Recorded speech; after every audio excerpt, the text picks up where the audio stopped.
Olá pessoal, vamos lá? Vamos falar hoje sobre o capítulo 5 de Apocalipse, tá bem? O capítulo 5 de Apocalipse é uma continuação, do capítulo uma continuação direta do capítulo 4, tá? É a continuação da cena, né? Então, no capítulo 4, ele é levado aos céus, né? Ou melhor, ele é arrebatado aos céus em espírito. Ali ele vê o trono de Deus, o templo celestial, né? Vê Deus, o Deus Pai, né? Ele descreve como alguém sentado no trono, os 4 seres viventes, os 24 anciãos. E agora ele vê que na mão direita daquele que está sentado no trono há um livro, tá? Há um livro. E esse livro é o foco aqui inicial do capítulo 5, tá bem? Há um livro. Esse livro é escrito por dentro e por fora e ele está selado com 7 selos. Eu quis colocar a figura aqui porque, ao falar de livro, você imagina um livro como esse, por exemplo, né? Um livro como esse. Ou se você pensa num livro maior, um livro como uma Bíblia, não é? Então, um livrão assim, né? E aí, normalmente, quando a gente fala selo, hoje se pensa nos selos do correio, né? Aquele selo, um papelzinho grudado lá. Não, né? Os selos antigamente, até hoje, em certo sentido, né? Os selos eram um lacre, tá? Quando um livro era selado, você só poderia abrir aquele livro ou aquele rolo. Lembra que livros eram em forma de rolo, tá? Você só poderia ter acesso ao conteúdo daquele livro, daquela carta, daquele rolo, se você quebrasse o selo, se você rompesse o selo. Então, normalmente era uma cera quente, né, que colocava ali, aí colocava alguma coisa para pressionar, né, normalmente um brasão real ou alguma coisa que identificava a autoridade de quem estava emitindo aquela carta, né? Então, aí aquela cera se solidificava ali, endurecia e colava aquele lugar. Então, você só ia conseguir ter acesso ao conteúdo daquele livro, daquele rolo, se você quebrasse aquele negócio, tá bem? Então, era algo como isso aqui, né? Era um rolo escrito por dentro e por fora, e ele estava selado, ele estava lacrado com 7 selos, tá bem? Então imagina aqui 7 coisinhas de argila aqui, né? E você só ia conseguir desenrolar esse rolo aqui se você quebrasse esses selos, tá bem? Esses selos estão na mão direita daquele que está assentado no trono. E a pergunta que João ouve um anjo poderoso fazer é: quem é digno de pegar o livro, de romper os selos, de abrir o livro? Quem é digno? Tá? Essa é a pergunta. E no versículo seguinte ele vai dizer que em nenhum lugar no céu, nem na terra, nem debaixo da terra, havia alguém digno para abrir aquilo. A questão da dignidade é muito séria na Bíblia. Tem muitas pessoas se tratando de coisas das quais não são dignos, das quais não têm autoridade. Ser digno é ter autoridade para fazer isso. Tá? Jesus chamou muita atenção no ministério terreno dele, porque dizia-se que ele falava como tendo autoridade. As pessoas ouviam os escribas falando e percebiam que os escribas não tinham autoridade para fazer aquilo. Mas Jesus tinha. Jesus já era digno. E aqui a pergunta é essa: quem é digno? Quem tem autoridade? João então começa a chorar, bate um desespero nele, porque caramba, não tem ninguém com autoridade, com dignidade para pegar o livro da mão de Deus, de abrir o livro, de quebrar os selos.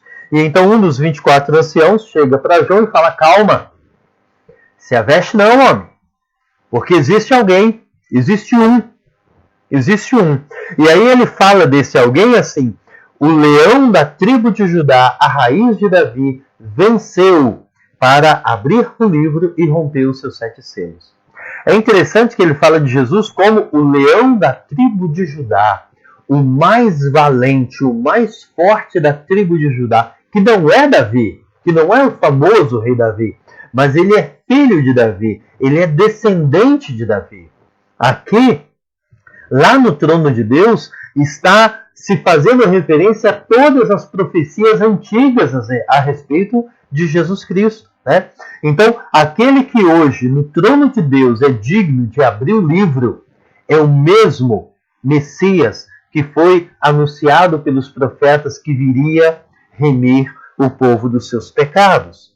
E após ouvir isso, João então olha para o trono e ele repara que ali perto do trono, entre os 4 seres viventes e os 24 anciãos, existe alguém. Tem uma pessoa. E ele vai descrever esse alguém como um cordeiro. Lembre que tudo aqui é uma descrição simbólica, tá? Ele é um cordeiro. Ele é um cordeiro. E aqui a gente lembra que lá no começo do ministério de Jesus, ou mesmo antes de começar o ministério de Jesus, João Batista, que não é o mesmo João que escreve Apocalipse, João Batista olha para Jesus e fala: eis o Cordeiro de Deus que tira o pecado do mundo. Ao falar isso, João Batista está profetizando que aquele Jesus Nazareno, aquele filho de José e Maria, da Galileia, de Nazaré, que ele vai morrer pelos nossos pecados, que através do sangue dele nós seremos salvos da morte. Essa foi a profecia. Jesus morre na cruz, ressuscita dos mortos, e aqui ele é ainda apresentado no trono de Deus, na sala do trono, como o Cordeiro. E o texto diz como o Cordeiro. A minha versão que eu estou usando aqui, que é a século XXI, fala um cordeiro que parecia estar morto. Não é a melhor versão, tá? A versão da ARA, revista atualizada, vai falar um cordeiro como tendo sido morto. Ou seja, um cordeiro que trazia os sinais da morte. Jesus ainda apresenta os sinais do seu martírio na cruz do Calvário, os sinais da morte, né? Então, um cordeiro que indicava no corpo dele que ele havia sido morto, tá? Mas que venceu a morte. E aí, então, ele faz uma descrição de Jesus, tá? Eu coloquei aqui. Então, um cordeiro como tendo sido morto. E aí, em seguida, ele vai dizer que tinha 7 chifres. Aí você pensa assim, caramba, chifre? Como assim?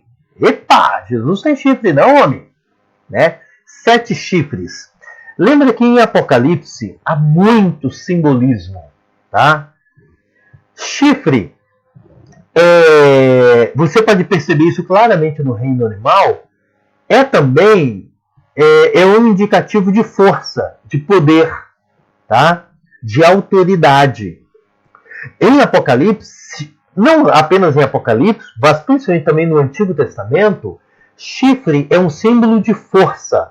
Chifre é um símbolo de poder, tá? Pensa num boi.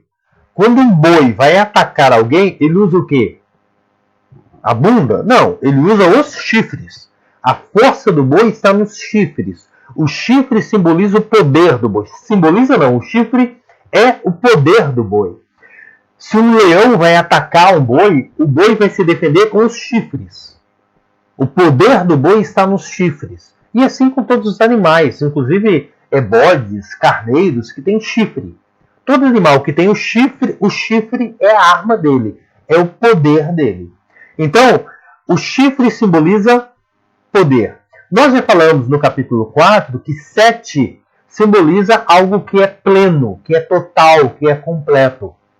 Então, se 7 simboliza completo, plenitude, e chifre simboliza poder, falar de Jesus como tendo 7 chifres significa que Jesus tem todo poder, que Jesus tem poder completo, né? Então, 7 chifres de Jesus está falando da onipotência de Cristo. E aí, além de 7 chifres, Jesus é apresentado como tendo 7 olhos, né? Não tenta montar uma figura na sua cabeça, não, porque senão vai sair um monstro, tá? A gente está falando aqui de coisas simbólicas. Jesus ter 7 olhos significa onisciência. Aquele que tudo vê, aquele que tudo conhece. O olho significa conhecimento, significa visão, tá? ter 7 olhos é visão completa, conhecimento pleno, conhecimento total. Então, 7 chifres e 7 olhos está falando da onipotência de Cristo, todo poder, e da onisciência de Cristo, todo conhecimento. Certo? Resolveu? Maravilha! E aí, em seguida, o que acontece? Ele vem e pega da mão direita daquele que está no trono o livro. Ele pega o livro, porque ele tem autoridade. Tá? Lembra lá Mateus 28:18? Mateus 28:18 está escrito que Jesus, antes de fazer a grande comissão, ide por todo mundo, Jesus fala para os discípulos: toda a autoridade me foi dada no céu e na terra. Ele tem toda a autoridade no céu e na terra. Na terra e no céu. Tá? Eu estou invertendo os sinais aqui, né? No céu e na terra e no céu. Tá? Então, porque ele tem toda a autoridade, ele é digno, ele pega o livro da mão do Pai Celestial que está sentado no trono. E quando ele pega o livro, começa então uma sequência de cânticos, uma sequência de adoração, que é muito maravilhosa. Primeiro, para eu resumir aqui, a adoração começa na sala do trono. Ali na sala do trono, na saleta do trono. Começa com os 4 seres viventes e os 24 anciãos. Acontece isso aqui, ó. A adoração começa dos 4 seres viventes e os 24 anciãos. Começa na sala do trono. E eles começam a louvar a Jesus Cristo. E o que eles dizem? Eles louvam e falam assim: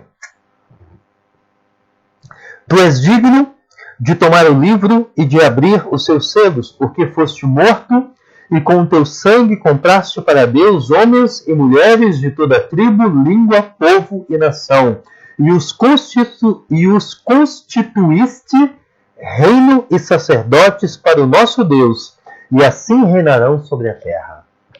Jesus é louvado e adorado pelos 4 seres viventes e 24 anciãos pela obra que ele fez na cruz, porque ao morrer na cruz, pelo sangue dele, ele comprou eu e você e nos transformou de escravos do pecado, mortos em nossos delitos e pecados, em reis e sacerdotes.